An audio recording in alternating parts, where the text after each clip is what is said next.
El laboratorio de José Manuel López Nicolás. Seguimos en Hoy por Hoy y ya está nuestro científico de cabecera, José Manuel López Nicolás. Muy buenas tardes. Hola, buenas tardes. Y también nos acompaña Ruth García. Ruth, muy buenas. Muy buenas, Paqui, Ana y José también, porque hoy vamos a hablar de la gran noticia de lo que llevamos de año del deporte murciano, español y mundial, que es la victoria de Carlos Alcaraz en el Open de Australia. Pero no nos vamos a centrar en la gran final frente a Djokovic, sino en la angustiosa semifinal contra Zverev, donde Carlito sufrió calambres musculares que casi le obligan a abandonar. José, vamos a empezar por lo básico. Cuando vemos a un tenista quedarse rígido con dolor, ¿qué es exactamente un calambre muscular? Pues un calambre muscular es una contracción, pero una contracción involuntaria, repentina, dolorosa, de un músculo o de un grupo de músculos, todos conjuntamente. Es importante subrayar que no es un simple cansancio. Durante un calambre el músculo se acorta de forma sostenida, se endurece y la persona, aunque quiera, no puede relajarlo voluntariamente durante segundos o incluso durante varios minutos. Desde el punto de vista fisiológico, todos hemos tenido algún calambre alguna vez en nuestra vida, hablamos de una alteración temporal del control neuromuscular. Los nervios que activan el músculo, que se llaman motoneuronas, envían señales excesivas o que están totalmente descoordinadas. Eso provoca que las fibras musculares sigan contrayéndose, pero sin el equilibrio normal entre señales que contraen y señales que relajan. En el tenis, por múltiples razones, que podemos hablarlas ahora, los calambres aparecen con frecuencia en gemelos, en cuádriceps, en los isquios, en los músculos del pie y también, evidentemente, la mano y el antebrazo, que están sometidos a una tensión muy fuerte, muy constante cuando sujetan la raqueta. O sea que el problema está más en el sistema nervioso que en el músculo. Exactamente. Y aunque lo que duele es el músculo, el origen inmediato está en cómo el sistema nervioso está regulando ese músculo en ese momento que se produce el calambre. Cuando hay fatiga, entonces, como he dicho, se desequilibra esos dos tipos de señales, las que facilitan la contracción y las que inhiben la contracción. En condiciones normales nosotros tenemos unos receptores sensoriales que se encuentran situados dentro del músculo y del tendón que informan continuamente al sistema nervioso sobre la tensión, la longitud, el esfuerzo. ¿Qué ocurre? Que con esa fatiga de la que estamos hablando, esa retroalimentación pues se desequilibra. Las motoneuronas que he dicho se excitan, disminuye la inhibición y el resultado final es la contracción sostenida que el deportista pues no puede apagar voluntariamente, evidentemente. ¿Y por qué el tenis es un escenario tan propicio para que pase esto? Claro, porque en el tenis lo vemos mucho más que en otros deportes. También lo vemos en el fútbol, sobre todo al final, en las prórrogas. Combina el tenis muchos factores de riesgo al mismo tiempo, de riesgo para que se produzcan estos calambres. Uno, la duración. Un partido puede durar, lo hemos visto en el Open de Australia, muchas horas. Cientos de acciones de alta intensidad, muy explosivas. Y no es un esfuerzo continuo, suave, sino intermitente, explosivo. Por otra parte, el calor. Muchísimos torneos se juegan en ambientes calurosos, como ocurre normalmente en el Open de Australia. Las imágenes las vemos, pero no de este año, se repiten todos los años. Y eso aumenta la sudoración, la carga cardiovascular y el estrés térmico. Por otro lado, la naturaleza de los movimientos del tenis, que no están en otros deportes.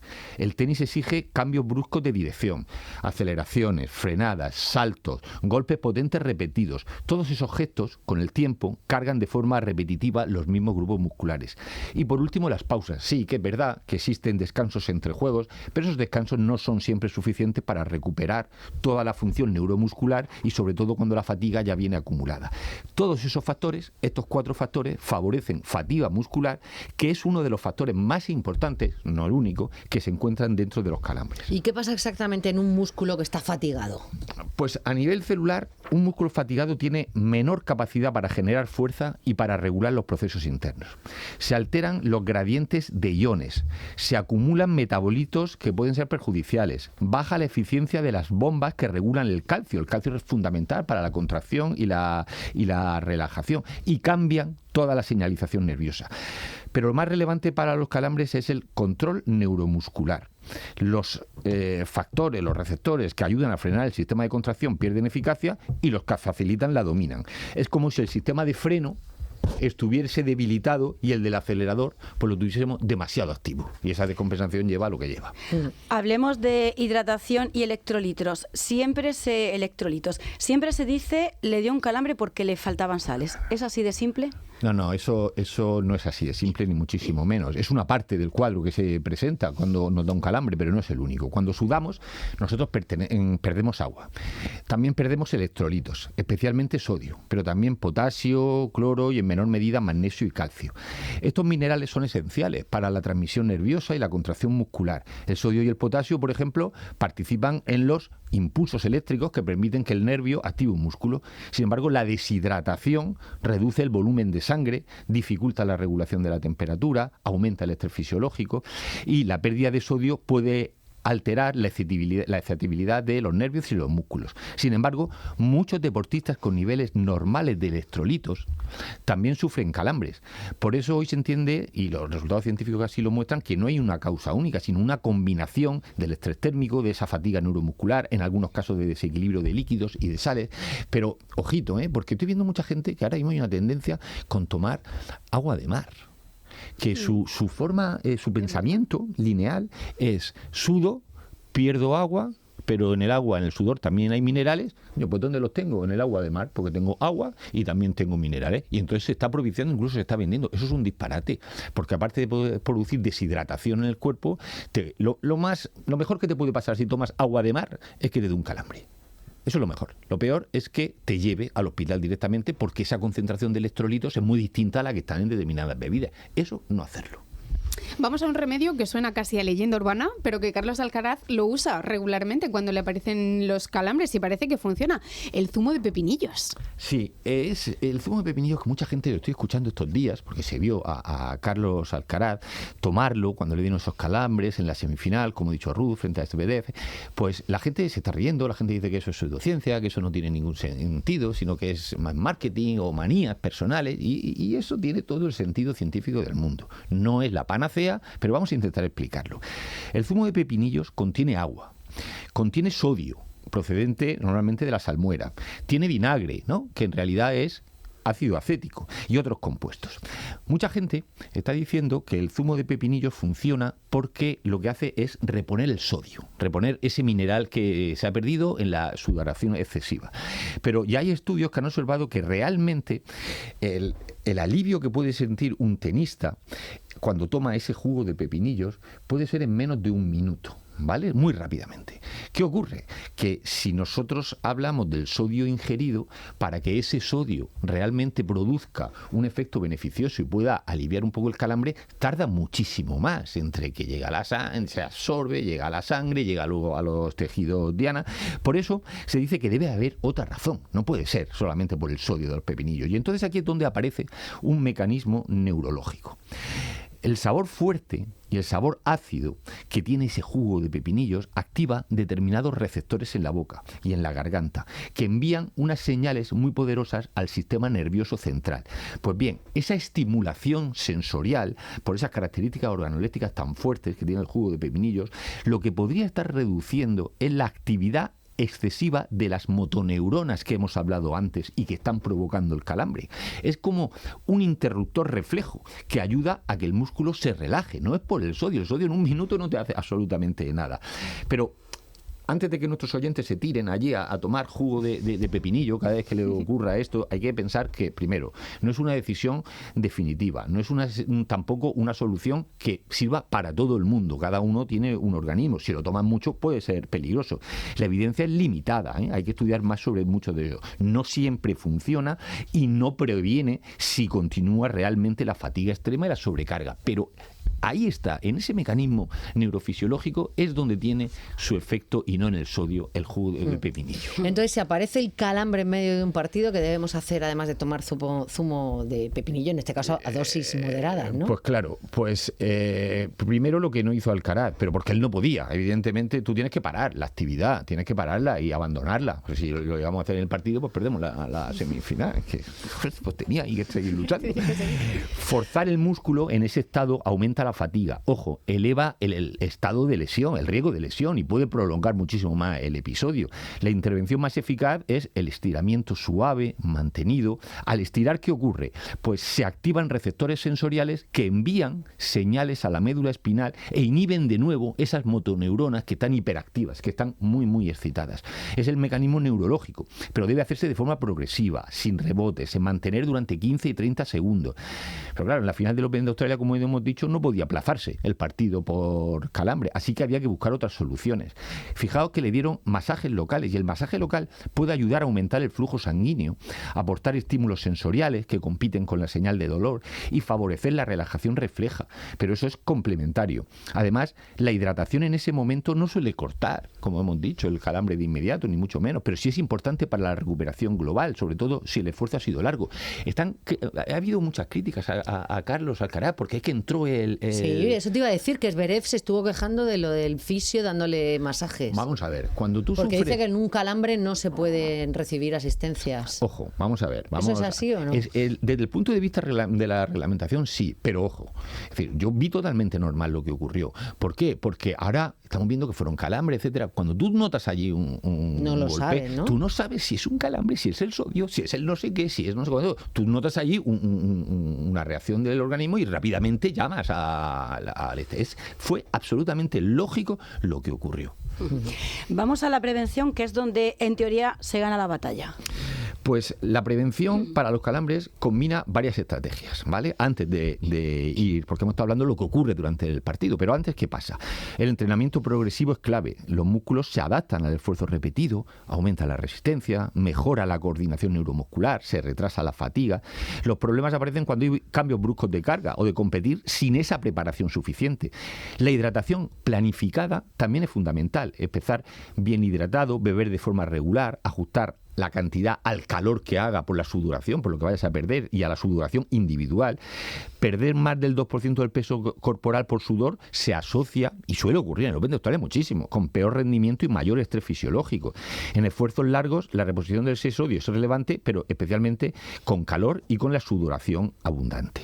Y aquí entramos en algo que confunde mucho también, esas bebidas deportivas. ¿Qué diferencia hay entre hipotónicas, isotónicas, hipertónicas? Sí, porque estoy viendo que mucha gente, no en el tenis profesional, pero el programa también va dirigido a la gente de la calle que hace deporte, y las toma indiscriminadamente, una u otra. Hemos hablado alguna vez de esas bebidas. Sí.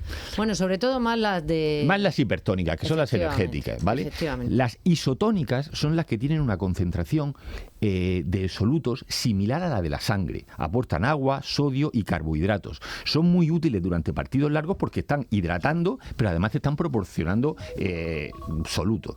Luego están las hipotónicas. Esas tienen menor concentración de solutos que en la sangre. Se absorben muy rápido, priorizan la hidratación. Claro, por eso tienen menor concentración de solutos, no el aporte de energía.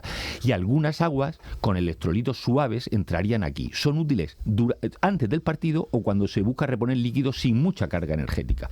Y luego están las hipertónicas. Tienen más concentración de azúcares. ¿Esas cuándo hay que utilizarlas? Pues no hidratan rápido, dan energía, pues por lógica tenemos que utilizarlas después del partido. Bebidas de recuperación o batidos energéticos son ejemplos. Son más apropiadas después del partido, acompañadas de agua, pues para esa energía que hemos perdido, recuperarla. Ahora, lo que ha dicho Ruth, esas energéticas de las que hemos hablado en otros momentos, en ningún caso hay que utilizarlas. Efectivamente. ¿Y el clásico plátano en los descansos qué? Vamos a ver, ahí hay historia también. Tiene sentido. Es decir, el plátano aporta carbohidratos que ayudan a mantener la energía muscular, y lo que aporta también es potasio, que está implicado en la función neuromuscular, la función nerviosa, etcétera. No es un anticalambre milagroso por sí solo, ni muchísimo menos, pero forma parte de la estrategia nutricional que reduce la fatiga. Ahora bien, lo que es importante también en el plátano es la maduración del plátano, ¿vale? Porque los plátanos verdes son ricos en fibra, y esto también le digo a nuestros oyentes que vamos a aplicar un poquito la lógica.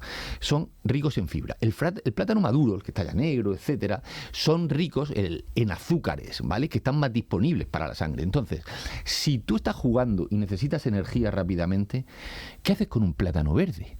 Si el plátano verde no te va a dar la energía en ese momento, te la dará cuando estarás en el hotel, cuando estés en el hotel. Tú tienes que tomar un plátano maduro para ese momento. Ahora bien, yo soy también de los que yo no soy partidario del plátano. Dices, pero se acaba de decir te proporciona energía ya. Pero ya hay unas disoluciones, unos sobrecitos que te aportan esa misma energía, pero no tienen el problema de la digestibilidad. Porque tú imagínate tomarte un plátano y salir a jugar ahí a toda pastilla. Pues mejor que te lo den en una solución oral que tenga los nutrientes, pero que te aporten la energía. Pero olvídate del plátano. Pero un plátano maduro no queda bien ahí en el Open de Australia, llevando el Rolex en la muñeca y cosas de esas. Queda feo. Y el Que tú plátano salgas ahí. Feo, el plátano pocho ahí. Todo. Imagínate que empieza a cortarlo, con la mano, se te pringa Se te la pringa mano. ahí, eso nada. Mal.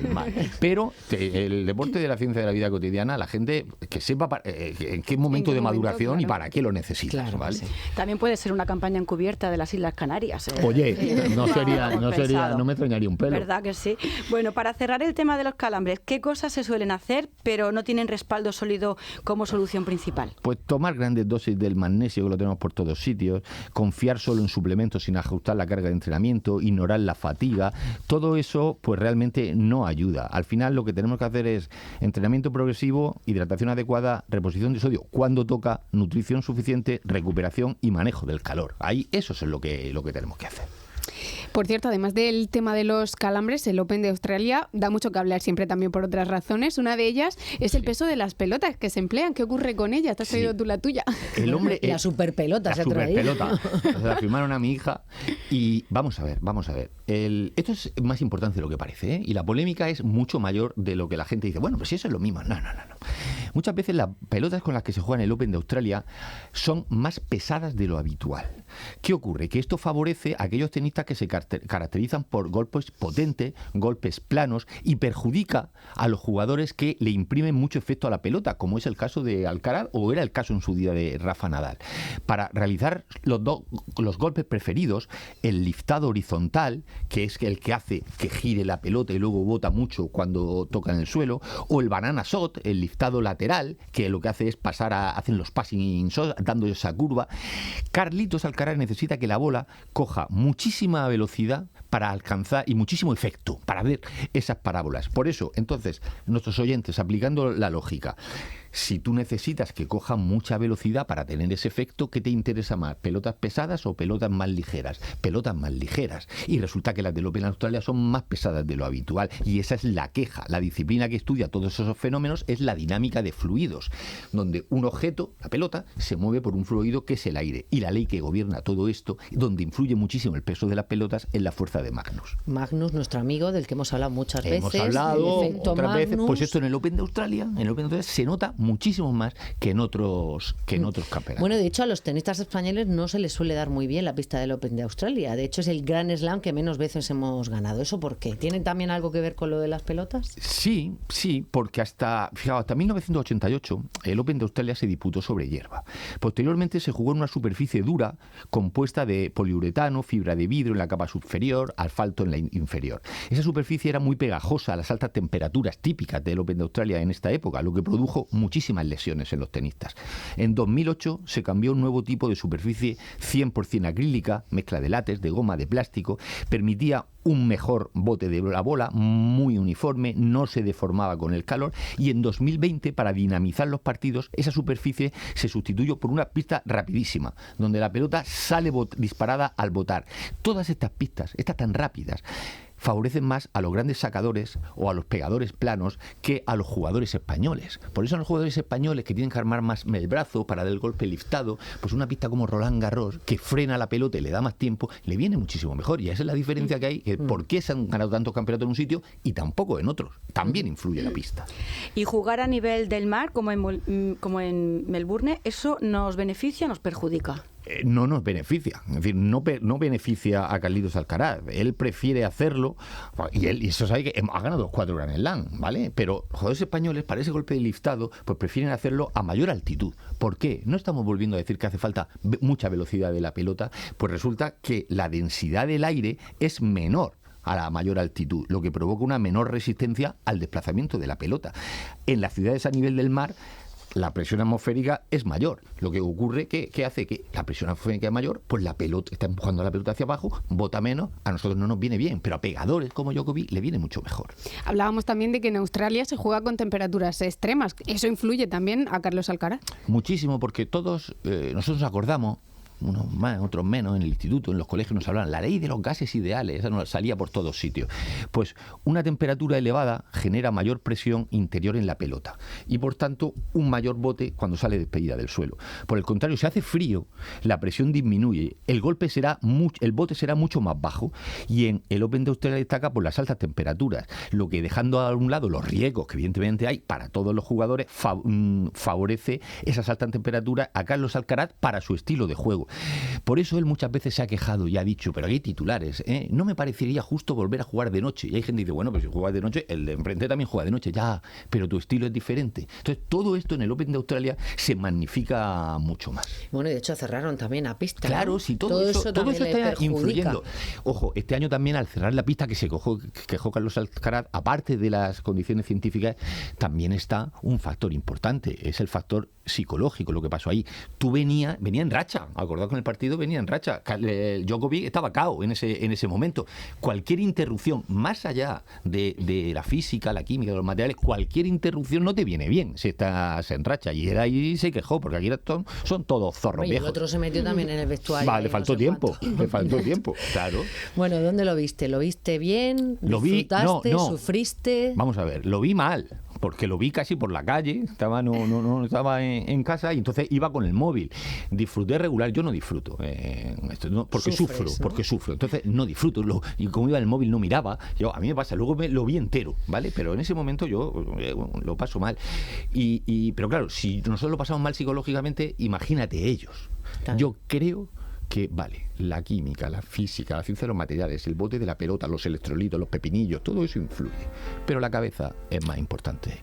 Es decir, ganar un partido que estabas lesionadísimo, perder las semifinales, perder el primer set con Djokovic, que iba lanzado, remontar eso, como ha hecho otras veces. Y Carlos Alcaraz, psicológicamente, ha dado un salto muy grande. Él tuvo, cuando fue por primera vez número 1 del mundo, el siguiente partido, no me acuerdo dónde era, el siguiente campeonato con número 1 del mundo, lo perdió en primera ronda, prácticamente con un desconocido, o el segundo campeonato. Y él reconoció que la presión le había podido, ¿vale? Entonces yo siempre digo que hay que preparar psicológicamente a los deportistas, a todo el mundo, pero a los deportistas para la presión tremenda que tienen. Y más allá de un avance en su tenis, por supuesto, Carlos Alcaraz ha dado un avance psicológicamente que pocas veces ha visto en el mundo del deporte. Eso le pasó a Djokovic en su momento, y eso lo alzó a la cumbre del tenis. Le ha pasado a muchos, Ruth, acuérdate. La psicología es fundamental. Claro, son muchos deportistas los que...